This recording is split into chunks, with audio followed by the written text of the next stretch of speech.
안녕하세요. 일신사입니다. 저희 채널에는 신박한 사연들이 많이 있으니 많은 분들의 구독 부탁드립니다. 이번 사연은 시아버지의 나쁜 행동에 쓰니님과 신랑분이 결단을 내려 사이다 발언을 하고 인연을 끊은 사연인데요. 후기도 있습니다. 함께 보시겠습니다. 안녕하세요. 저는 결혼 6년 차 아들 둘 키우는 30대 중반 여자예요. 신랑과 연애는 7년을 했고요. 신랑은 외아들입니다. 오랜 연애 끝에 이 사람과 헤어질 것도 아니고 해서 결혼을 했습니다. 신랑과 사귈 때 시부모님께 인사를 드리러 처음 갔을 때 정말 큰 문화적인 충격을 받았어요. 저희 부모님은 두 분이 공평하고 수평적인 관계시거든요. 그런데 시댁은 시아버지가 곧 왕이셨어요. 모든 것이 시아버지 말씀대로 돌아가는 집안이었습니다. 시아버지가 재산이 좀 있으세요. 그래서 그렇다고 하기에는 너무 심할 정도로 어머님을 무시하고 부려먹고 그랬습니다. 어머님은 정말 순하고 착하신 분이세요. 저를 처음 봤을 때부터 많이 반겨주시고 따뜻하게 대해주셨죠. 신랑이 시부모님 두 분 중 어머니를 닮았으니 망정이지 아니면 결혼을 안 했을 거예요. 신랑과 결혼을 하고 시댁 근처에서 신혼생활을 했습니다. 결혼을 해서 보니 정말 시아버님은 심각하시더라고요. 어머님이 한 달에 한 번꼴로 저희 집에 쫓겨오셨어요. 시아버님이 때려서 도망쳐 나온 경우도 있었고, 시아버님이 분을 못 이겨 어머님을 나가라고 쫓아내신 경우도 있었고요. 그럼 신랑이 다음날 어머니를 모셔다 드렸죠. 같은 여자로서 어머니 인생이 참 가여웠어요. 왜 그런 대우를 받으며 이혼을 못하시나 하는 의문도 들었고요. 그렇게 살던 중에 우리 큰아이가 태어나고 얼마 후에 시부모님은 이혼을 하셨어요. 어머님이 못 견디고 이혼을 하자고 했으리라 생각하시는 분들이 대부분이시겠지만 의아스럽게도 저희 아버님이 이혼을 요구하고 위자료를 어머님께 주고 이혼을 했습니다. 어머님도 이혼을 순순히 받아들였고요. 그렇게 이혼하시고 어머님은 혼자서 사십니다. 그런데 웃긴 게 아버님은 이혼한 지 얼마 안 돼서 어떤 아줌마와 재혼을 했어요. 정황상 누가 봐도 아버님이 바람이 나서 이혼을 한 거죠. 그 아줌마는 대학생과 직장 다니는 자식, 이렇게 장성한 자식 둘이 있다고 하고요. 신랑은 그 아줌마를 싫어해요. 엄마는 고생만 하다가 남편의 사랑을 한 번도 못 받고 버림받았는데 그 아줌마는 아빠에게 대접받고 산다는 것이 너무 마음이 아프대요. 어머님과 이혼을 할 때 위자료에 대해서 그렇게 인색하게 구셨던 아버님이 그 아줌마의 대학생 자식의 학비를 내주고 용돈도 잘 주고 한대요. 신랑이 화가 날 만하죠. 저희 둘째가 얼마 전에 돌이었어요. 돌잔치도 요즘은 안 하는 추세라서 가족들과 가까운 친척들, 정말 가까운 지인들만 부르려고 했는데요. 그 전에 백일잔치 얘기를 먼저 해야겠네요. 둘째 백일에는 집에서 생일상만 차리고 사진만 찍어 주었어요. 친정부모님은 바쁘셔서 저희에게 돈만 주셨고, 시어머니는 오셔서 음식 차리는 것을 도와주시겠다고 하셨어요. 너무 감사했죠. 아이들을 어머님이 많이 예뻐해 주셔서 안 그래도 아이들이 맨날 할머니만 찾는데요. 그런데 갑자기 시아버님이 100일에 저희 집에 온다고 며칠 전에 전화를 하시더라고요. 그래서 오시라고 했더니 그 아줌마랑 글쎄 같이 온다는 거예요. 저는 뭐라고 할지를 모르겠어서 신랑과 상의를 하고 연락을 드린다고 했는데요. 신랑이 그 얘기를 듣고는 노발대발 하면서 아버님께 전화를 해서는 그 아줌마랑 오시려거든 오지 말라고 하더라고요. 아버님은 신랑에게 화를 내면서 새어머니에게 그렇게 버릇없게 굴지 말라고 했대요. 신랑은 화가 나서 시아버님과 언쟁을 하다가 어쨌든 그 아줌마와 아이 100일에 오려거든 오지 말라고 하고 전화를 끊었답니다. 그래서 아버님은 저희 둘째 100일에 오시지 않으셨어요. 그 이후에도 아버님은 그 아줌마와 저희 부부와 자꾸 식사 자리를 만들어서 만나게 하려고 했어요. 저희가 바쁘다는 핑계로 계속 거절했죠. 얼마 전 둘째 돌잔치가 있었는데요. 거의 한 달 전부터 아버님이 돌잔치는 어디서 하냐, 몇 시에 하냐 계속 물어보시더라고요. 신랑이 아버님께 돌잔치에 오실 거냐고 여쭤봤대요. 그랬더니 당연히 오신다고 했답니다. 신랑이 오실 거면 혼자 오시라고 했대요. 그랬더니 아줌마랑 같이 온다고 하더래요. 그래서 시어머니가 오셔야 하니까 아줌마랑 같이 오면 자리가 불편해진다고 말씀드렸더니 아버님도 어머님이 오시면 불편하다고 하시더래요. 신랑은 너무 화가 나고 아버님이 자꾸 말도 안 되는 억지를 쓰셔서 그럼 친가 식구들 아무도 오지 말라고 했다더라고요. 그랬더니 아버님이 근본도 모르는 놈이라고 신랑에게 막 화를 냈대요. 그 사실을 알고 시작은아버님들이 신랑에게 연락을 해서 미안하다고 하신 다음 아버님은 돌잔치에 못 오게 하시고 작은아버님들과 사촌 형제들만 왔다 가셨어요. 그 일을 갖고 아버님은 서운하다며 신랑에게 밤에 술 드시고 전화를 하셔서는 계속 뭐라고 했습니다. 신랑은 계속 아버님의 말씀에 말대꾸를 하면서 지지 않고 말싸움을 했고요. 그러던 중에 어느 날 신랑이 술을 먹고 집에 들어와서는 저에게 얘기 좀 하자고 하더라고요. 신랑이 하는 말이 아버님 재산을 우리가 못 받아도 상관없겠냐고 하더라고요. 무슨 얘기냐고 했더니 신랑은 솔직히 말하겠다며 하는 말이 아버님 재산은 자기가 받아야 하겠어서 여태까지 아버님이 하는 행동을 참아왔다고 하더라고요. 근데 그놈의 재산 때문에 어머님이 그렇게 불쌍하게 된 것도 그렇고 아버님과 그 아줌마의 행동도 그렇고 이제는 참을 수가 없을 것 같아서 하는 말이라고 얘기했어요. 신랑은 하고 싶던 말 다 하고 아버지랑 인연을 끊어버리고 싶은데 그렇게 되면 아버지 재산을 받을 수 없을지도 모른다며 저에게 괜찮겠냐고 하더라고요. 그래서 저는 괜찮다고 했습니다. 결혼 전부터 우리 엄마보다 나에게 더 잘해주신 어머니인데 그렇게 시아버님께 버림받고 너무 마음이 아팠다고 신랑에게 얘기했어요. 아버님 재산 안 받아도 우리는 먹고 살만하니까 나중에 어머님이나 잘 모시고 살자고 했어요. 신랑이 고맙다면서 엄청 울더라고요. 저도 신랑을 안아주고 한참을 울었습니다. 그 주말에 신랑이 아버님과 그 아줌마가 사는 집에 다녀온다고 하더라고요. 그래서 저도 같이 가겠다고 했더니 그냥 집에 있으라고 하더라고요. 가서 저도 그 아줌마에게 한마디 하고 싶었는데 신랑의 뜻에 따라주는 것이 좋을 것 같아서 집에 있었습니다. 신랑이 점심때쯤 나갔는데 생각보다 시간이 얼마 되지 않아서 집에 온다고 전화가 왔더라고요. 일이 어떻게 되었나 궁금해 죽는 줄 알았어요. 좀 있다 신랑이 집에 들어왔는데 표정이 의외로 밝더라고요. 어떻게 되었냐고 물어봤죠. 신랑이 아버님 댁에 갔더니 아버님과 그 아줌마가 반갑게 맞아주더래요. 신랑에게 아버님은 이제부터 아줌마를 엄마를 대하듯이 하라고 하시고요. 신랑이 그럴 수 없다고 했대요. 엄마가 너무 불쌍해서요. 어머님은 신랑 때문에 아버님에게 그렇게 하녀 취급을 받으면서도 이혼을 안 하고 살아오다가 아버지가 바람나서 이혼을 당했는데 자식으로서 어떻게 아버지와 바람나서 엄마를 버림받게 만든 아줌마를 엄마처럼 대할 수가 있겠냐고 했대요. 그리고 여자에 현혹되어서 조강지처를 벌인 아버님도 용서를 할 수가 없다고 했대요. 그랬더니 아버님이 화를 내시면서 신랑에게 앞으로 한 푼도 재산을 안 주겠다고 하더래요. 그 아줌마는 그 말에 얼굴이 화색이 돌고요. 그래서 신랑이 아버님에게 그 재산 한 푼도 안 주셔도 좋으니 오늘부로 의절하자는 얘기를 하려고 찾아온 것이라고 말씀드렸대요. 그 재산 아버지 의붓자식들에게 주던 아줌마에게 주던 상관하지 않을 테니 마음대로 하시라고요.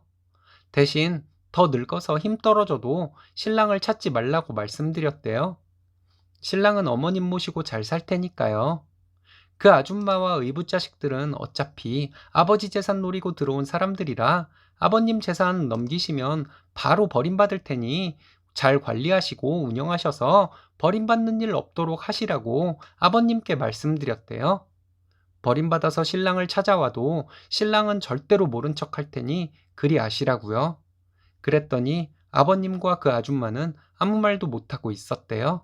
그리고 신랑은 할 말 다 했으니 마지막으로 인사드린다면서 아버님께 큰절을 하고 그 집을 나왔다고 하더라고요. 신랑이 마음이 안 좋을까봐 걱정을 했는데 신랑은 오히려 홀가분하다고 얘기하더라고요. 그놈의 재산 욕심에 더러운 꼴 보면서 참고 살면서 일찍 암이라도 걸릴 것 같았는데 이제 그럴 걱정 없게 되었다며 신랑은 얼굴이 활짝 피었더라고요. 신랑이 그렇다니까 저도 그냥 좋았습니다. 신랑과 저 이렇게 해도 되는 거겠죠? 아버님과 신랑은 천륜으로 맺어진 부자지간이지만 그 천륜을 끊지 않으면 우리 부부가 너무 힘든 걸 어떡해요? 신랑을 위해 참고만 살아오신 어머님 인생은 뭐고요? 많은 분들의 평가가 두렵긴 하지만 저희는 그냥 이대로 살겠습니다. 저희 부부 천륜을 저버렸다고 너무 욕하지는 말아주세요. 감사합니다. 후기입니다. 집안일을 하소연이나 하는 심정으로 적은 것인데 많은 분들이 저희 부부의 결정을 잘했다고 칭찬해 주셨네요. 그래도 천륜을 끊냐는 분들도 있지 않을까 했는데 그런 댓글은 하나도 없었어요. 얼마 전에 일이 생겼던 것이 있어서 후기 보냅니다. 신랑이 아버님을 찾아가서 의절하겠다고 말하고 온 뒤로 아버님과는 연락도 하지 않고 살았습니다. 한 번은 아버님과 함께 사는 아줌마한테 전화가 왔어요. 연락을 한 적도 없는데 모르는 번호로 전화가 와서 전화를 받았더니 그 아줌마였어요. 저에게 잘 지내냐? 아이들은 잘 크고 있냐? 하는데 무슨 세상에 둘도 없는 자상한 시어머니처럼 말하더라고요. 저는 그냥 단답형으로 대답만 하다가 전화를 끊었는데 그날 저녁 신랑에게 말했더니 신랑은 그 아줌마 웃기다고 말하더군요. 그 후로도 전화가 가끔 왔습니다. 친하게 지내는 며느리와 통화하는 것처럼 말했어요. 어쩔 때는 아버님 흉 보는 말도 하고 어쩔 때는 자식들 흉도 보며 수다를 떨었어요. 저는 귀찮기도 하고 짜증나기도 했지만 신랑이 전화를 계속 받아보라고 해서 그 아줌마 전화를 계속 받기는 했습니다. 제가 편해졌는지 그 아줌마는 저에게 어머니라 부르는 것이 어떻겠냐고 하길래 나는 우리 시어머니와 가까이 살면서 잘 지내고 있어서 그럴 수는 없다고 했어요. 고생만 하다 이혼당한 시어머니에게 미안해서라도 그럴 수는 없다고 말했더니 그 아줌마는 본인도 아버님 비위 맞추느라 고생이 많다고 하더라고요. 그리고 아버님이 혼인신고를 하지 말자고 해서 혼인신고도 하지 않고 살고 있대요. 신랑에게 다 얘기했더니 신랑은 그럴 줄 알았다고 하더라고요. 자기를 낳은 엄마도 내쫓는 아버지가 다른 여자 만나서 그럼 잘해주며 살 것 같냐고 하면서 웃었어요. 그리고 저와 신랑은 시어머니와 가까이 살면서 서로 도움을 주고받으며 살고 있습니다. 사건은 2주 전쯤 그 아줌마와 통화할 때였어요. 저에게 신랑과 잘 얘기해서 왕래를 하며 사는 것이 어떻겠냐고 하더라고요. 좀 힘들 것 같다고 했더니 아버님 흉을 한참 보다가 자기도 뭘 위해서 이러고 사는지 모르겠다고 말하길래 무슨 말인가 했더니 혼인신고도 안 하고 사는데 저보고 왕래하고 잘 지내면서 자기와 아버님 혼인신고하도록 도와주고 친부모처럼 살자는 얘기였습니다. 그 아줌마 하는 소리가 너무 짜증나서 그렇게 못한다고 했어요. 가만히 있어도 어차피 시아버지 재산 다 우리가 물려받을 텐데 내가 못하러 그런 걸 하겠냐고 했습니다. 그랬더니 그 아줌마는 예전에 신랑이 찾아와서 재산 안 받겠다고 했다는 얘기를 꺼냈어요. 그러냐고. 신랑은 그런 생각일지 몰라도 나는 다르다고. 나는 내가 받을 수 있는데 마다할 이유가 없다고 말했습니다. 놀랐는지 그 아줌마는 말이 없었어요. 저는 그 아줌마에게 아버님이 어머님과 이혼할 때도 위자료 덜 주려고 하던 분인데 아줌마랑 아줌마 자식들 좋으라고 혼인신고 해주겠냐고. 신랑은 호적상 아버님 아들로 올라가 있으니까 나중에 아버님 재산은 전부 우리 거 될 거라고 말해주고 바쁜 일 있다고 전화 끊어버렸습니다. 신랑에게 얘기했더니 낄낄거리면서 잘했다고 했어요. 그리고 시어머니 저희 집에 오셨을 때 그 아줌마와 통화한 내용 말씀드렸더니 저에게 잘했다고 하셨습니다. 신랑과 저는 아버님 재산에 관심 없다고 얘기해요. 그런데 그 아줌마는 시어머니를 내쫓고 그 자리 차지하고는 아버님 재산 차지하려고 저에게 도와달라고 하니 정말 이런 미친 사람이 다 있나 하는 생각이었어요. 보나마나 뻔해요. 저에게 도와달라고 할 정도면 아버님은 그 아줌마와 절대 혼인신고 안 할 거예요. 그 아줌마가 오랜 세월 동안 시아버지께 잘하면 또 모르겠지만요.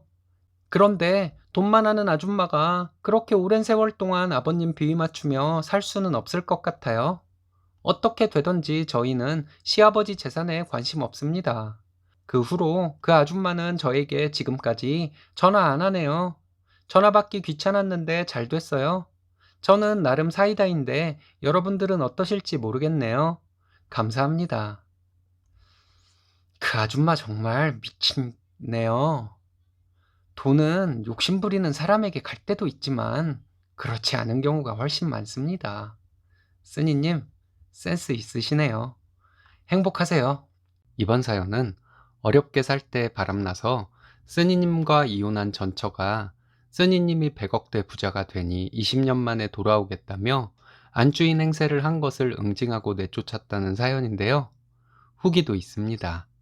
함께 보시겠습니다. 안녕하세요. 저는 50 좀 넘은 남자입니다.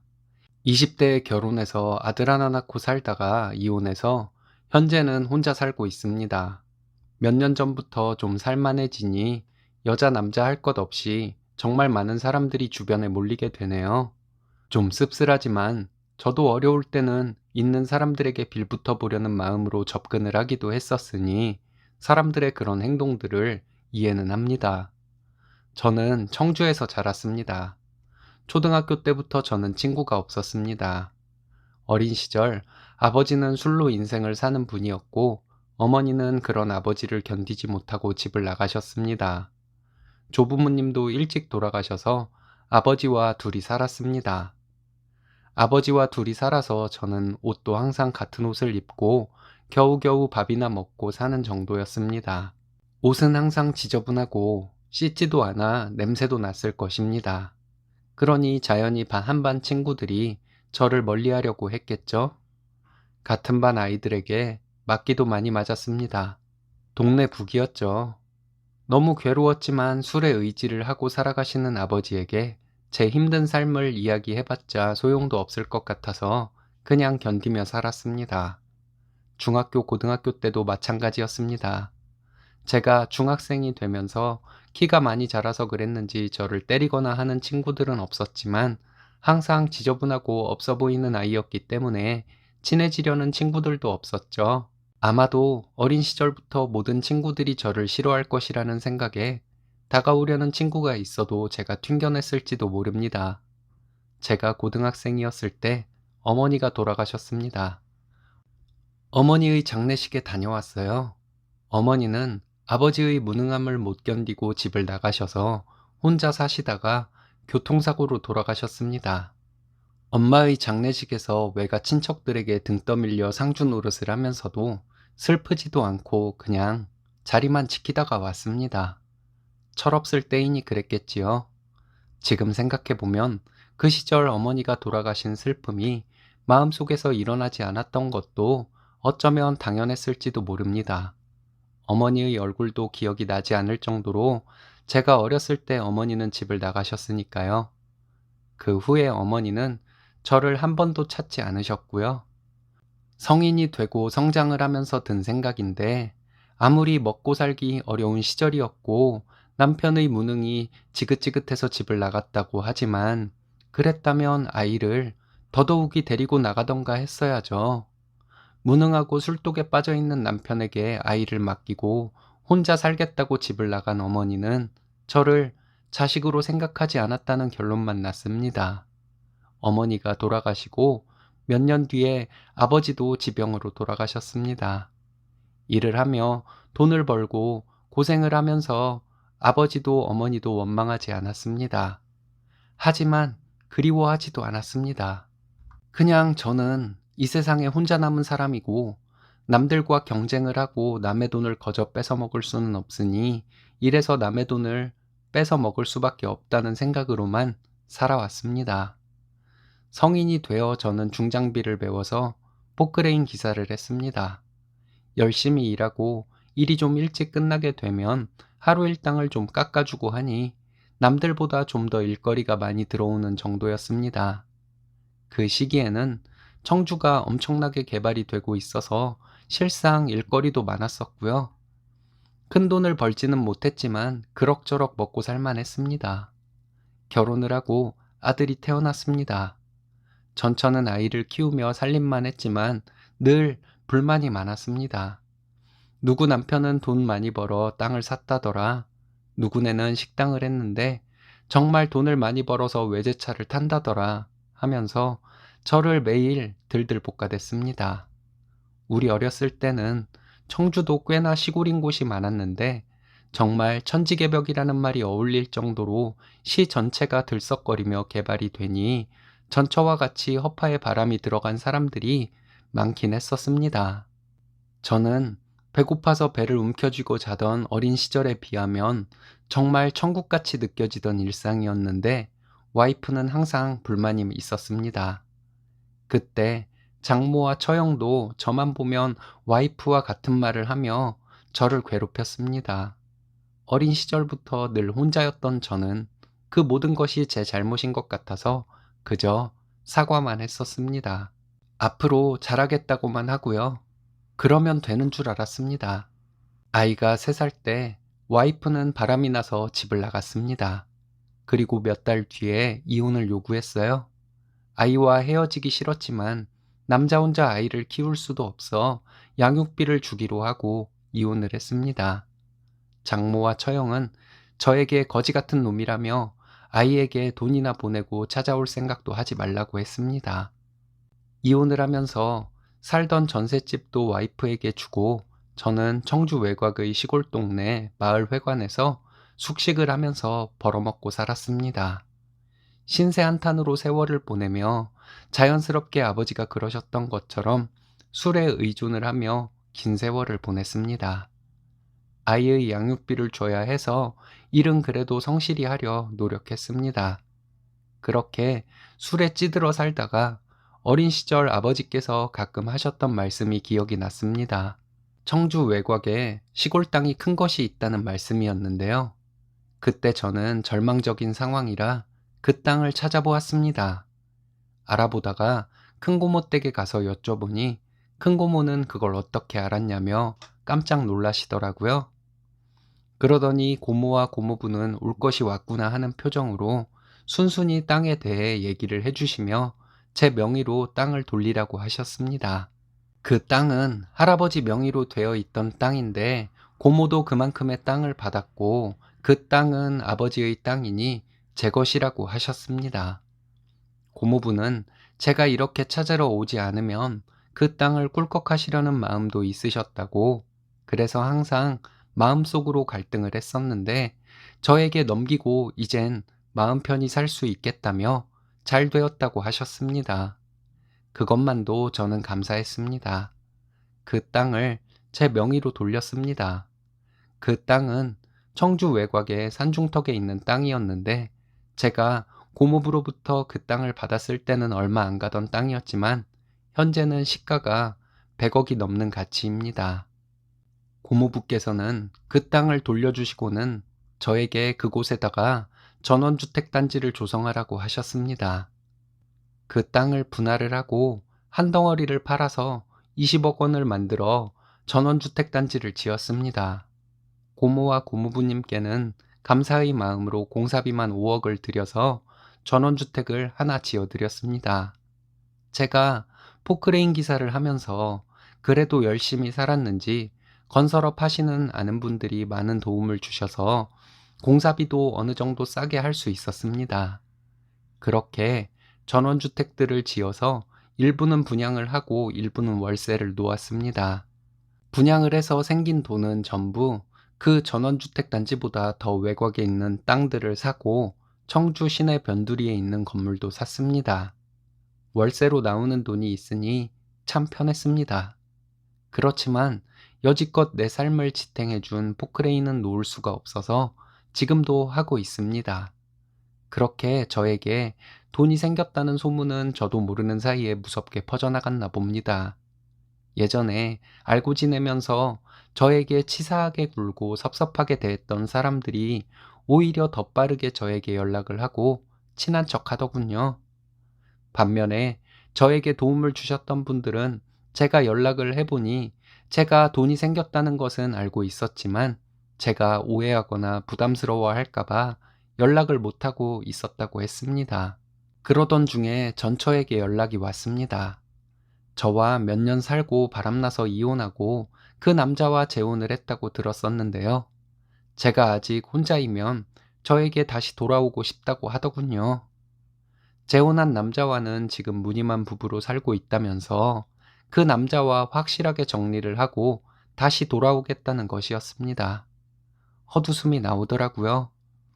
전처에게 연락이 온 후 며칠 간격으로 장모였던 사람도 연락을 해서 저에게 김서방이라 부르며 아이를 생각해서 전처와 다시 합치는 게 어떻겠냐고 했습니다.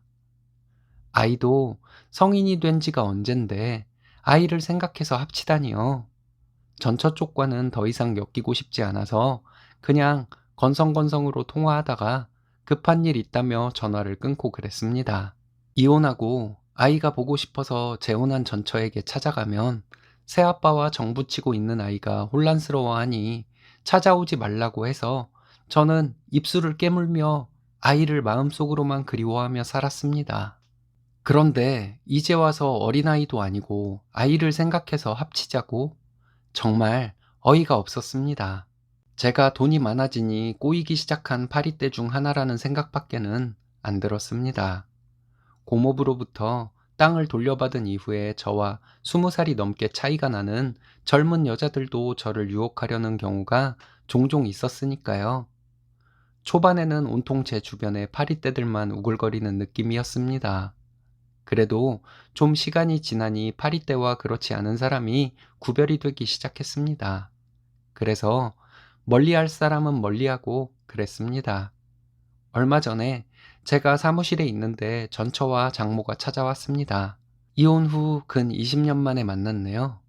전처는 이미 제 와이프라도 된 것처럼 마누라 행세를 하고 장모였던 사람은 저를 아들인 것처럼 대하려고 했습니다.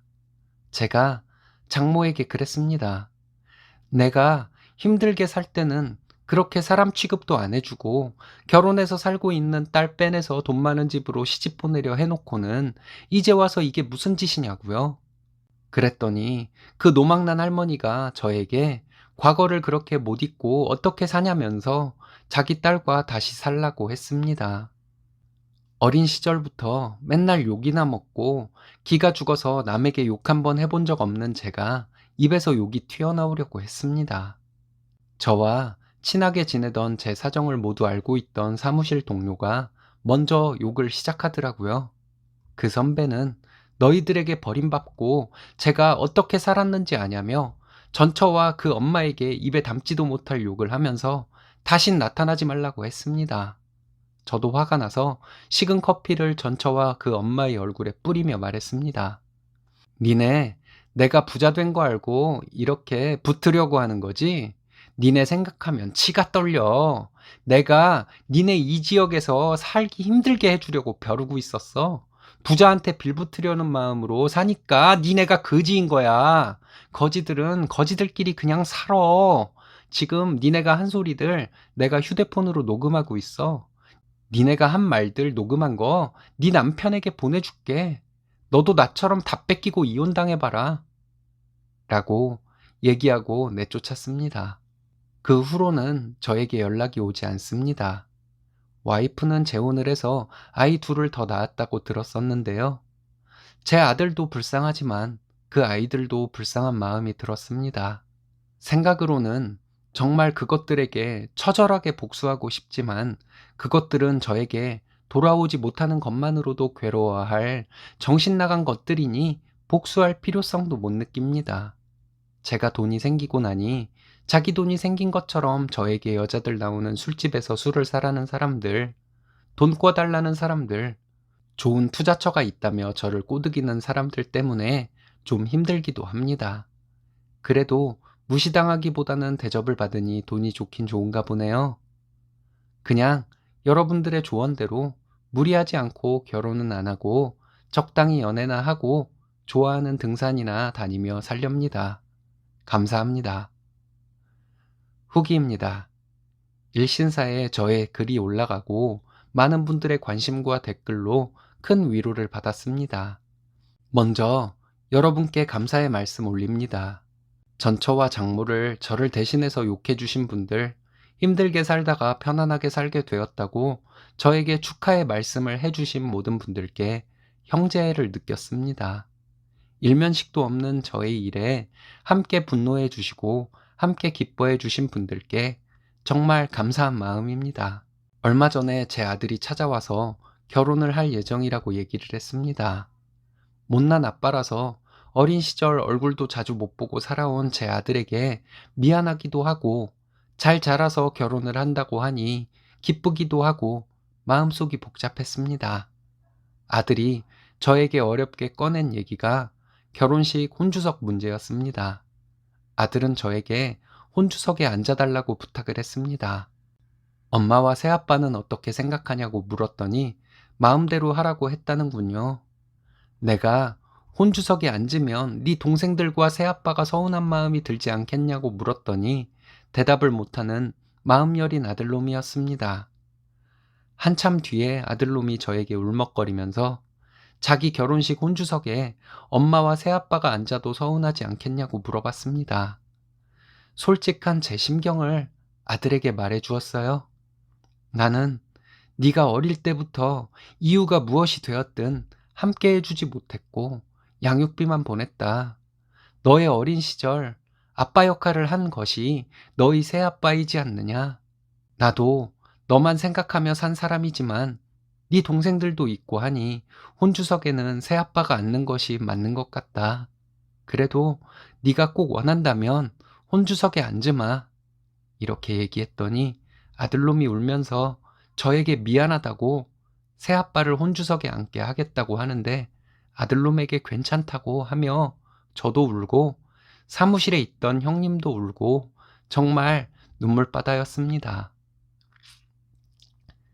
아빠는 네 결혼식에 하객으로 갈 수 있는 것만으로도 만족하니 그만 울라고 아들놈에게 말했는데 저는 울음이 그쳐지지 않아 한참을 울었습니다. 아이가 말하는 것을 보면 새아빠가 어릴 적부터 우리 아들놈에게 못하지는 않았던 것 같아서 고마운 마음도 들었습니다. 아들이 결혼하면 집 한 채는 내가 해주고 싶어서 사무실 형님과 상의해 보니 결혼 준비는 아이들끼리 하도록 내버려 두라고 하더군요. 제가 결혼하자마자 집 한 채 척하고 해주면 아이들이 또 바라는 마음이 생길지 모른다고요. 고심 끝에 형님의 말을 받아들이기로 했습니다. 아들과 며느리가 결혼하고 잘 살아가면 아들놈 어릴 적 못 주었던 용돈이나 가끔 주고 아들에게 어려운 일이 닥치면 어느 정도 도움이나 주는 것으로 마음을 정했습니다. 사무실 형님은 저희 재산 엉뚱한 곳에 가게 하지 않으려면 건강 잘 지켜서 전처보다 오래 살아야 한다는 말을 하더군요. 더 확실하게 하려면 어느 정도 아들에게 물려줄 재산을 빼고는 사회에 환원을 한다는 것으로 조치를 해놓던지 하라고 했습니다. 형님에게는 내가 이렇게 젊은데 벌써 그런 것까지 생각하냐고 했지만 집에 돌아와서 생각해보니 형님의 말이 100번 옳은 말이라는 생각이 들었습니다. 조금 있으면 아들이 결혼을 합니다. 저는 하객으로 잠시 결혼식만 보고 나올 생각이지만 평생을 그리워하며 살아온 아들놈이 결혼을 하는 모습을 보면 참 여러 가지 마음이 들 것 같습니다. 축의금은 좀 큰 금액으로 아들놈에게 직접 주려 합니다. 손주가 태어나면 아들놈 어릴 적 놀아주지 못했던 한을 풀기 위해 손주와 잘 놀아주는 할아버지가 되려고 합니다. 그러려면 술을 더 줄이고 등산도 더 열심히 해야 할 것 같습니다.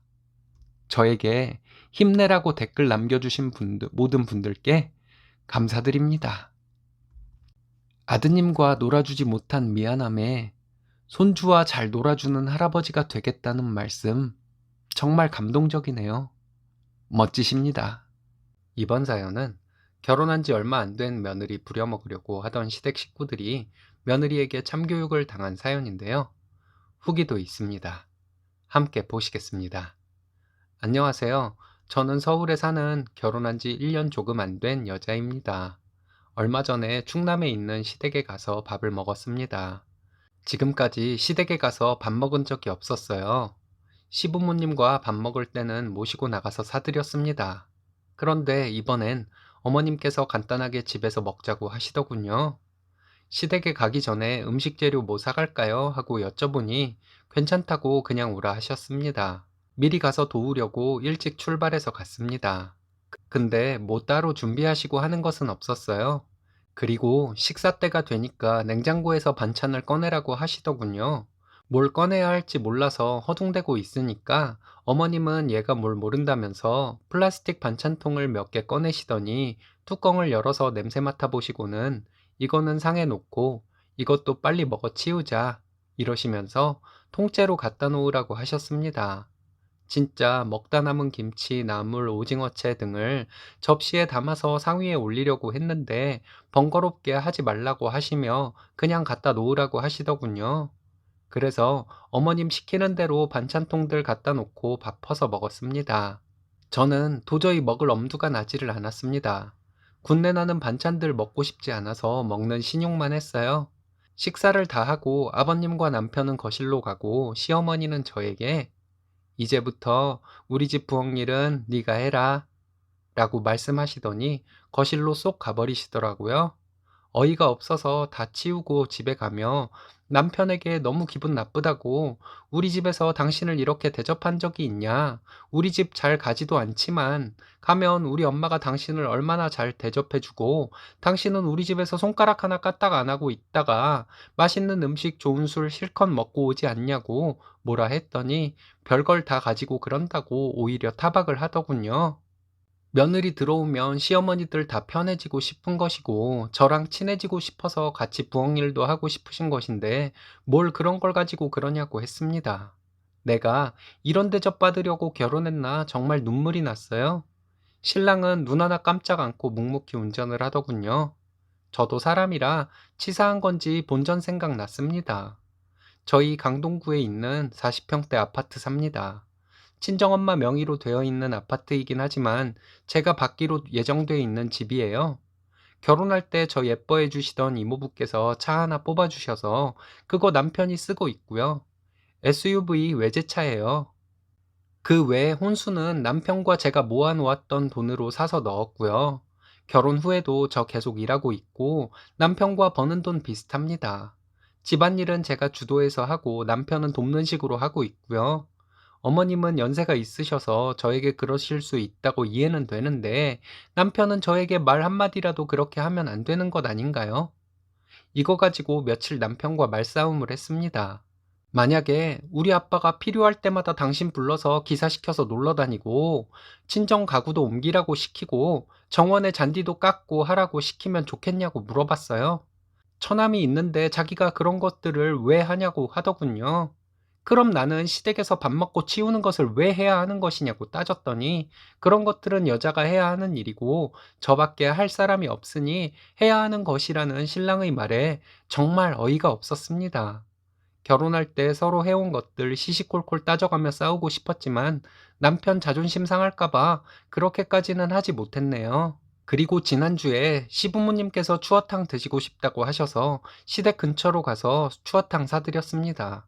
그날은 미혼인 아주버님도 왔더라고요. 식사하고 시댁으로 갔어요. 차 마시며 TV 보고 이런저런 얘기하다가 어머님이 저에게 이따 가기 전에 청소기를 돌리라고 하셨습니다. 어머님 60대시고 정정하세요. 두 분이 사시는데 청소를 할 정도로 집이 지저분하지도 않았습니다. 그리고 저에게 당연히 시킬 것을 시킨다는 듯한 말투로 청소를 하라고 하시는 어머님 말씀이 솔직히 기분이 나빴고요. 이걸 해야 하나 말아야 하나 하는 생각을 하고 있다가 어머님 말씀에 대답하지 못했습니다. 아주버님이 갑자기 재수씨, 대답해야죠. 오늘 점수 다 깎였네. 이러는 거 있죠? 신랑은 옆에서 웃고 있고요. 농담하듯이 말한 아주버님의 말이었지만 진심인 게 느껴졌습니다. 제가 아주버님에게 그랬어요. 제가 시댁에서 일할 때 같이 하면 예쁨 받고 좋은 것이지 하지 않는다고 욕을 먹거나 점수가 깎일 이유는 없다고요. 그랬더니 남편은 저보고 참 못되게 말한다고 하더군요. 청소기 돌리는 것이 남자에게 어려운 것도 아니고 아주버님이랑 당신이 있는데 왜 꼭 나를 시켜야 직성이 풀리냐고 따졌네요. 시부모님도 들으시라고요. 아버님은 헛기침을 하시며 담배 챙겨서 밖으로 나가셨습니다. 제가 아주버님에게 얘기했어요. 제가 시댁 청소를 안 하고 가서 점수가 깎일 것이 있다면 남편은 저에게 시댁 청소를 시켜서 저희 친정에서 점수를 더 많이 깎일 것이라고요. 시댁이랑 처가가 같냐고 아주버님은 생글생글 깐족대며 말하더군요. 그렇게 말할 수 있는 것은 남자 쪽에서 집이랑 살림살이 다 해왔을 때 할 수 있는 얘기이고, 우리는 결혼할 때 친정에서 다 해줘서 살고 있는데 무슨 말도 안 되는 소리를 하시냐고 했습니다. 보통 남자가 다 해온 경우이면 넉넉한 집에서 자란 사람이라 오히려 여자가 하는 일 돕고 하는 경우를 많이 봤다고 했어요. 근데 꼭 해온 것도 없는 남자가 오히려 여자 기죽이려고 자기 집에 일 있을 때마다 부려먹으며 기싸움하는 것이라고 저도 깐족대듯이 말했습니다. 그리고 아주버님 동생 결혼할 때 그야말로 몸만 왔는데도 친정에서 사위 대접 잘 받고 있다고 했어요. 저희 부모님이 그렇게 하시는 것이 다 저를 위해서 하시는 것이지, 남편 뭐가 이쁘다고 친정에서 그렇게 남편을 대접해 주겠냐고 했습니다. 시댁에서도 남편을 위한다면 며느리를 잘 대우해줘야 하는 것이지 않겠냐고 웃으면서 물어본 다음에, 혹시 아주버님이 결혼을 못하는 이유가 능력이 부족해서보다도 남녀에 대한 잘못된 개념이 머릿속에 박혀있기 때문이 아니냐고 말해버렸습니다. 그 전까지만 해도 생글생글 웃으며 깐족대는 표정이었던 아주버님 표정이 굳어지더군요. 까만 얼굴이 더 까맣게 되었습니다. 남편은 안절부절 못하고 있었고요. 시어머니께 말씀드렸습니다. 나중에 어머님이 노쇠하셔서 집안일 하기 힘드시면 그때는 시댁에 올 때마다 집안일 다 해놓고 가겠다고요. 그러니 지금은 어머님이 하실 수 있는 일을 저에게 종년 부리듯이 시키지 말라고요. 내가 시댁에서 이런 대접 받는 거 친정에서 알면 저희 부모님은 사위가 미워서 지금 살고 있는 집에서 저희 내쫓고도 남으실 분이시라고요. 그리고 지금 타고 있는 남편 능력으로는 어림없는 차 이모부께서 해주신 것인데 그것도 몰수당할 것이라고 했습니다. 우리 아빠 맨주먹으로 사업을 일으키신 분이시고 사업할 때 도움은 주지 않고 악담이나 하며 우리 엄마 부려먹으려고만 했던 친가와 의절하고 사시는 분이신데 그 정도도 못하실 것 같냐고 했어요. 어머님께서 청소 괜히 시켰다가 분란만 일어난다고 그냥 당신이 하실 테니 그냥 두라고 하시더군요.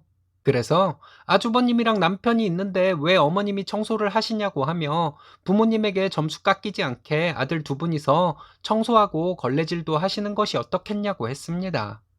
남편이 청소기 돌리는 중간에 아주버님은 간다고 하며 도망치듯 가버렸어요.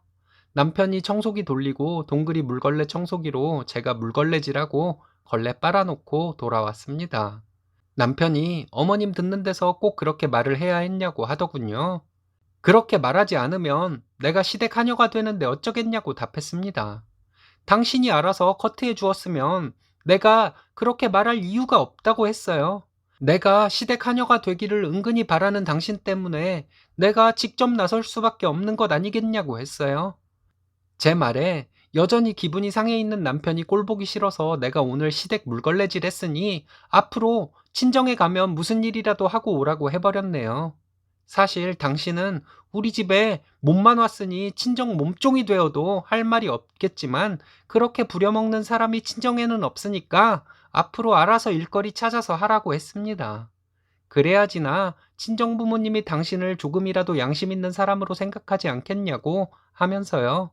생글생글 웃으면서요.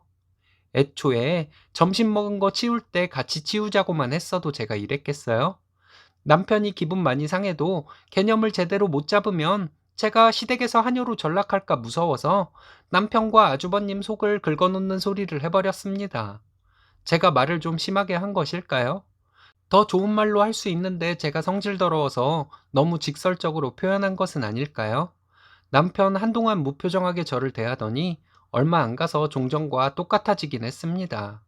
친구들이 다들 미혼이라 이런 얘기 관심도 없고 이해도 하지 못할 것 같아서 여기에 글 올립니다. 감사합니다. 후기입니다. 생각보다 많은 분들이 읽어주시고 댓글 달아주셨네요. 많은 분들이 없는 집에서 자란 거지 같은 시댁에는 뭐하러 가느냐고 하시는 것을 읽고 친정 부모님과 이모, 이모부에게 미안한 마음이 들었습니다. 결혼할 때 친정 부모님 말씀 안 듣고 뭐 했냐고 하는 댓글도 있었는데 순진하기만 한 저를 일순간에 깨우쳐 주시는 말씀이었어요. 많은 분들이 남겨주신 댓글 하나하나 읽어보면서 생각 많이 했습니다. 이후로 남편과 크게 싸울 일은 없었습니다. 남편도 뭘 잘 몰라서 그렇지 저에게는 항상 잘했거든요. 그리고 시댁에도 가끔 가서 시부모님 드시고 싶다 하시는 거 사드리고 용돈도 드리고 왔습니다. 시어머니는 예전처럼 저를 편하게 대하시지는 못하시더라고요. 용돈 받으시면서도 제 눈치를 보시면서 받으셨어요. 그리고 신랑은 처가에 가서 설거지라도 하려고 했습니다.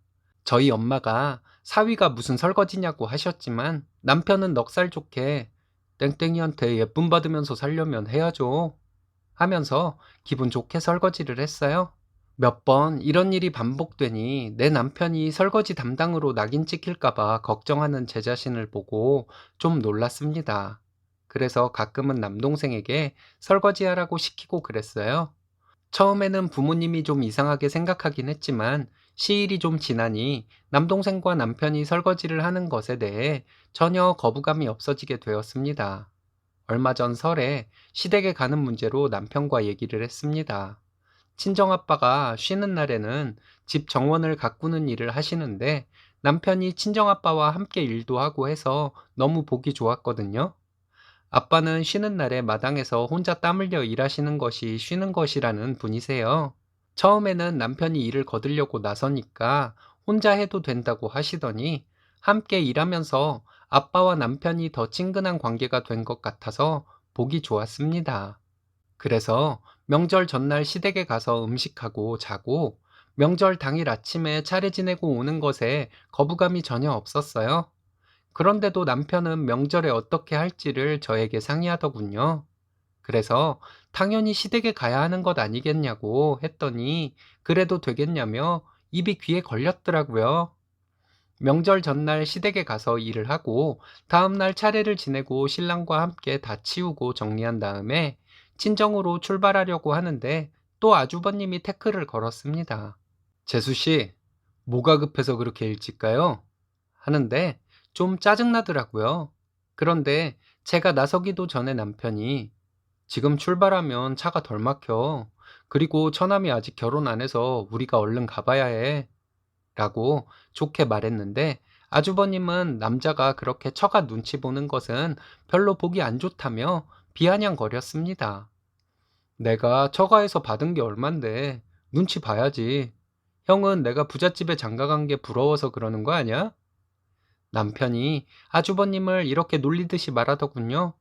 저는 아주버님에게 저는 더 있다 가고 싶은데 땡땡씨가 저래서 어쩔 수가 없어요. 아주버님이 연휴 동안 부모님 적적하지 않게 함께 계셔주세요. 이러고 남편과 함께 친정으로 갔어요. 차 안에서 남편이 말하는데 어렸을 때부터 형이 자기를 좀 질투했었던 것이 아닌가 하는 생각이 든다고 하더라고요. 자기는 공부 잘한다고 칭찬 많이 받았고 장가 잘 갔다는 말을 집안 어른들이 많이 했었는데 그게 샘나서 아주버님이 저에게 그렇게 기분 나쁘게 한 것이 아닌가 한다고요. 그리고 남편은 자기가 잘 몰라서 자기 가족 감싸기 바빴는데 이제는 나도 내 마누라 나중에 태어날 내 새끼들 감싸야 한다는 생각이 들었대요. 자기가 다 알아서 할 테니 앞으로 걱정 말라고 하는데 남편 어깨가 정말 넓어 보였습니다. 친정에 가서 신나게 놀다가 하루 자고 다음날 집에 와서 쉬고 그 다음날 출근 잘했습니다. 많은 분들이 후기 부탁한다고 댓글 남겨주셨는데 나름 잘 돼가고 있어서 이렇게 소식 전합니다. 관심 가져주시고 걱정해주신 분들의 기를 팍팍 받아서 이렇게 잘 된 것 같아서 감사의 말씀 드립니다. 정말 잘 되었네요. 남편께서 생각을 잘 바꾸신 것 같습니다. 한층 업그레이드 된 남편분과 예쁜 아이들 낳고 행복하게 사세요. 이번 사연은 딸아이의 인형을 강탈해 간 신호를 응징하고 신고할 것이라는 분의 사연인데요. 함께 보시겠습니다. 안녕하세요. 저는 초등학생 외동딸을 키우는 30대 중반의 워킹맘입니다. 제가 퇴근 시간이 늦거나 하는 것은 아니지만 일을 하는 사람이다 보니 아이가 집에 혼자 있는 시간이 꽤 있어서 마음이 아팠습니다. 신랑 외벌이로는 도저히 안 되어서 둘째는 포기하고 아이 하나를 잘 키우자는 생각으로 살고 있습니다. 신랑은 여동생이 하나 있습니다. 신우는 딸 둘이 있어요. 신우는 상당히 이기적인 사람인데 아이들이 어린이집 다니는 나이이지만 엄마를 닮아 이기적이고 사촌 언니인 우리 딸을 자기들 하녀 정도로 생각합니다. 저희 딸아이는 집에 혼자 있는 시간에 집에서 같은 아파트 단지에 사는 친구들과 인형놀이를 하면서 노는 것을 좋아합니다.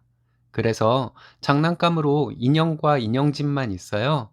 가끔 딸아이가 인형을 놓아두는 방에 처음 보는 인형이 있어서 물어보면 친구가 내일도 올 것이라고 하며 두고 간 것이라고 했던 적이 몇 번 있었습니다. 지난 금요일 퇴근하고 집에 오니까 딸이 혼자 울고 있었어요. 깜짝 놀라서 무슨 일 있었냐고 했더니 고모가 자기 인형을 가져갔다는 것이었습니다. 아이가 집에 혼자 있을 때 신우가 7살, 5살 딸들을 데려와서 인형이 있는 방에서 인형을 가져간 것이었습니다. 자세히 보니 오래된 것들은 놔두고 딸아이가 아끼는 새로 산 인형들만 가져간 것이었어요. 인형집 하나도 없어졌고요. 딸아이 얘기를 들어보니 고모가 동생들에게 양보하라고 해서 싫다고 했는데 가져갔다고 했습니다. 저희 아이는 속상해서 제가 집에 들어올 때까지 울고 있었던 것이었어요. 아이를 달래주며 저도 화가 나서 어쩔 줄 모르고 있는데 신랑이 들어왔습니다. 신랑에게 상황을 모두 설명하고 신우의 집으로 갔습니다. 가서 초인종을 눌렀더니 신우는 연락도 없이 온 것이 불쾌하다고 하더군요. 그러더니 신우는 자기 딸들이 장난감 금방 질리니까 곧 돌려주겠다고 했습니다. 신우가 그 얘기를 하는 사이에 신우 딸들은 인형 머리카락을 쥐어뜯고 인형을 바닥에 내리치고 난리도 아니었어요. 그걸 보고 딸아이는 눈물만 흘리고 있어서 제가 이성을 잃을 뻔했지만 이성의 끈을 놓지 않으려고 안간힘을 쓰며 신우에게 인형 못 주겠다고 가져가겠다고 했습니다. 신우는 그깟 인형 몇 푼이나 한다고 자기 집에 와서 행패냐고 난리치더라고요. 신랑이 신우의 말을 무시하고 인형을 모았더니 신우가 인형집을 발로 차서 인형집 천장 부분이 깨졌습니다. 그걸 본 딸아이가 큰 소리로 울길래 신랑도 참지 못하고 신우이와 큰 소리가 오가며 싸우게 되었어요. 말싸움 중에 신우이가 우리 딸아이처럼 집구석에서 인형이나 가지고 노는 애들은 나중에 은둔형 외톨이가 된다는 말을 하더군요. 그러더니 우리 아이는 정서발달이 안 될 것이라고 악담을 했습니다. 그 말에 신랑이 신우의 뺨을 때렸습니다. 아이들 보는 앞에서 엄마의 뺨을 때렸으니 저는 신랑이 큰 실수를 한 건 아닌가 하며 떨고만 있었어요. 신우가 고소한다고 소리 지르고 난리였어요. 인형을 다 챙겨서 신우 집에서 나오려는데 신우는 계속 우리 딸아이에 대한 악담을 하더라고요. 저도 못 참겠어서 신우에게 도둑도 아니고 강도짓을 한 년이 말 같지도 않은 소리를 한다고 네가 강도짓 한 것을 보고 자란 네 딸들이나 범죄자가 되지 않게 똑바로 살라고 했습니다. 신우 남편은 옆에서 아무 말도 못하고 있었는데 신우 남편에게 강도 와이프를 데리고 사는 것 힘들지 않으시냐고 물었더니 신우는 그깟 인형 몇 개 가지고 자기가 무슨 강도냐고 고래고래 소리를 질렀습니다. 부모 없이 아이만 있는 집에 들어와서 아이가 싫다는데 아이의 물건을 가지고 간 것은 도둑질도 아니고 강도짓이라고 했더니 신우는 아이들 앞에서 자기를 범죄자 취급했다며 저에게 온갖 욕을 퍼붓더라고요. 제가 웃으면서 그랬어요. 신랑이 뺨 때린 것을 꼭 고소하라고요. 나도 네가 강도짓한 것을 경찰에 신고할 것이라고요. 아이만 있는 집에 들어와 강도짓을 한 것은 더 큰 범죄가 될 수 있다고요. 결국에는 인형 다 가지고 나와서 집에 오는 길에 토이저러스 가서 딸아이에게 인형집 하나 사주고 집에 들어왔습니다. 다행히 딸은 안정을 찾았고 저와 신랑은 평일에 고모가 와도 절대 문 열어주지 말라고 교육했습니다. 다음 날 시어머니로부터 계속 전화가 왔는데 신랑이 받지 말라고 했습니다. 그래서 안 받고 있었는데 토요일에만 전화가 20통이 넘게 오더라고요. 그리고 시어머니도 웃긴 것이 신랑에게는 전화를 안 하고 저에게만 전화를 하는 것이었어요. 화도 나고 신우가 시어머니에게 또 무슨 말을 했는지 궁금하기도 했습니다. 그리고 저도 할 말은 해야겠다는 생각으로 전화를 받았어요. 신우가 시어머니께 자기 유리한 쪽으로만 얘기했나 봐요. 시어머니도 신우가 말했던 것처럼 그깟 인형 얼마나 한다고 이 난리를 만드냐고 하더라고요. 어머님은 신우에게 어떻게 들었는지 모르겠지만 상황은 이렇다 하며 자초지종을 설명해 드렸습니다. 그럼 그냥 신우에게 준셈치고 땡땡이에게 하나 더 사주면 될 것을 찾아가서까지 그걸 받아오냐고 하더라고요. 아이가 혼자 있는 집에 들어와서 아이가 우는데도 아이 물건을 빼앗아간 것이 강도짓인 것을 모르시냐고 시어머니께 말씀드렸어요. 신랑은 지금 월요일에 경찰서에 신고한다고 하고 있고 저도 같은 생각이라고 했습니다.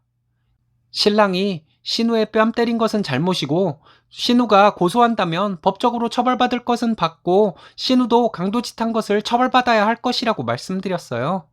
시어머니는 집안의 일을 그렇게 키우는 것이 아니라고 하더라고요. 우리 없을 때 아이 물건을 강도짓 해가고도 당당한 신우가 또 우리 없을 때 우리 아이에게 무슨 짓을 할지 겁난다고 꼭 감옥에 가도록 해야 우리가 안심하고 살 수 있을 것 같다고 말씀드렸습니다. 시어머니는 한숨을 쉬시더니 전화를 끊으시더라고요. 신랑도 옆에서 통화 내용을 전부 들었습니다. 자기가 엄마에게 하고 싶었던 말인데 제가 해줘서 고맙다고, 자기가 했어야 했는데 제가 하도록 해서 미안하다고 하더라고요. 신랑과 얘기 끝에 월요일에 신우를 신고하기로 했습니다. 시어머니와 통화할 때 말했던 것과 같이 진짜로 신우가 무슨 짓을 할지 겁이 나거든요. 그리고 신우는 도대체 어떤 생각으로 살길래 뻔뻔하게 조카의 물건을 조카가 싫다고 우는 상황에서 가지고 갈 수 있는지도 모르겠고요. 신우에게 어떤 선처도 없을 것입니다. 신우가 어떻게 나올지 모르겠지만 아무리 빌어도 저희는 눈 하나 깜짝하지 않고 신고할 생각이에요. 나중에 다시 후기 보내겠습니다. 신우는 범죄자 맞습니다. 쓰니님 부부의 의지대로 강하게 밀고 나가셔야 신우가 이상한 마음 못 먹을 것 같네요. 후기입니다. 안녕하세요. 흥분 상태에서 쓴 글이라 앞뒤도 맞지 않는 글에 많은 분들이 댓글을 달아주신 것을 다음날 확인하고 하나하나 다 읽어보았습니다. 신우가 한 짓이 강도짓 맞다고 하시면서 꼭 법적으로 책임을 물으라고 하신 분들이 대부분이더라고요. 가족끼리 좋게 풀지 그러냐고 하신 분도 계시긴 했는데 저희가 그날 신우네 집에 간 것도 화는 나지만 신우와 좋게 얘기하고 아이 인형을 돌려받고 오려고 간 것이었습니다. 그런 마음으로 신우네 가서 얘기를 시작한 것인데 다짜고짜 신우가 화를 내고 우리 아이도 바로 앞에 있는데 저희에게 아이에 대한 악담을 하니 좋게 풀 수가 없더라고요. 신랑도 흥분하고 저도 흥분하다가 신랑이 신우에게 실수를 한 것은 인정합니다. 저와 신랑에게만 신우가 나쁜 소리를 한 것이었다면 참을 수 있었을 것 같아요. 그런데 아이에게까지 그러니 참을 수도 없고 참아서도 안 된다는 생각이었어요. 시어머니도 전화해서 신우 편을 들고 저희는 신우가 잘못한 것이라고 생각하니 아무리 가족이어도 법으로 따져보는 수밖에 없겠다는 생각이었습니다. 그냥 흐지부지 넘기면 개념 없는 신우가 자기는 억울하게 뺨을 맞았다며 저와 남편을 나쁜 사람으로 몰아갈 것이 뻔히 보였어요. 많은 일이 있었지만 요약하자면 일은 이렇게 진행되었습니다. 그 다음 주 월요일에 경찰서 민원실에 가서 고소장 접수했어요. 사실 고소장을 접수할지 말지 고민을 하기도 했었는데 그 이유는 피해자 조사로 아이가 경찰서에 갈 일이 생기지 않을까 하는 걱정 때문이었습니다. 하지만 아이가 따로 조사를 받지는 않았습니다. 신우가 피의자 신분으로 조사를 받았는데 전부 다 인정해서 아이까지 불러 조사를 할 필요는 없다고 담당 경찰이 얘기해 주더라고요. 신우가 너무 괘씸해서 고소를 한 것이었지만 우리 아이가 경찰 아저씨 앞에서 진술을 하는 것은 약간 걱정이 되기도 했었거든요. 신우는 경찰에 불려가서 피의자 조사를 받게 되니 그때서야 겁을 먹었는지 저와 남편에게 잘못했다고 톡을 보내기 시작하더군요. 저와 남편이 전화를 안 받았더니 매일 카톡으로 장문의 반성문을 보내왔습니다. 그러거나 말거나 저희는 절대 고소를 취할 마음은 없었습니다. 보통 이런 일로 고소를 하게 되면 기소유예 처분이 내려지는 경우가 많다는데 신우에게는 그렇지 않았습니다. 나중에 신우가 신우 남편과 시어머니를 대동해서 저희 집에 찾아와서 고소 취하해달라고 울면서 빌더군요. 저와 남편은 그럴 수 없다고 했습니다. 남편에게 뺨 맞은 것을 고소하라고. 법적으로는 절도죄로 조사받고 있지만 우리는 신우가 한 짓이 강도짓이라고 생각한다고 네가 강도짓한 것을 절대 용서하지 않을 것이라고 했습니다. 그리고 전부 쫓아내 버렸습니다. 남편과 상의 끝에 고소를 취하하기로 했어요. 이 정도면 신우가 겁 잔뜩 먹었을 것이고 다시는 이런 일 저지르지 않을 테니 형제의 정으로 이번 한 번은 넘어가자고 했습니다. 그리고 고소를 취하했습니다. 형사사건은 고소를 취하해도 종결이 안 될 수 있다고 하는데 아직 모르겠습니다. 그냥 신경 쓰지 않으려고요. 남편은 신우는 물론이고 신우 편들었던 시어머니도 앞으로 다신 안 보고 살겠다고 하고 있습니다. 시간이 지나면 어떻게 될지 모르겠지만 한동안은 그냥 지켜보려고 해요. 아이는 겉으로는 괜찮은 것 같아요. 친구들을 집에 데려와서 인형 가지고 놀기도 하고 친구 집에 가서 놀다 오기도 합니다. 좀 더 시일이 지나면 아이에게 있었던 일을 사실대로 설명을 해줘야 할 것 같아요. 아이가 피해자이기는 하지만 고모가 아무런 책임도 지지 않고 넘어간 것으로 알고 있으면 아이의 교육상으로도 안 좋을 것 같아서요. 저희 아이를 걱정해 주신 분들께 진심으로 감사드립니다. 회사를 다니며 아이가 혼자 있는 시간이 있는 것이 항상 마음에 걸렸는데 많은 분들이 마음으로나마 우리 아이를 걱정해 주시고 저희 가정을 걱정해 주셔서 큰 마음의 위안이 되었습니다. 감사드립니다. 여러분들 말씀대로 힘내서 저희 아이 멋진 아이로 잘 키우겠습니다. 잘하셨습니다. 화가 난 와중에도 아이의 입장에서 생각하시는 쓰니님 부부는 참 좋은 부모님이신 것 같네요. 오늘의 사연은 여기까지입니다. 재밌으셨다면 좋아요, 구독 부탁드려요. 일신사는 여러분들의 사연으로 제작됩니다. 많은 사연 제보 바랍니다. 여러분들의 사연은 아래 메일 주소로 부탁드려요.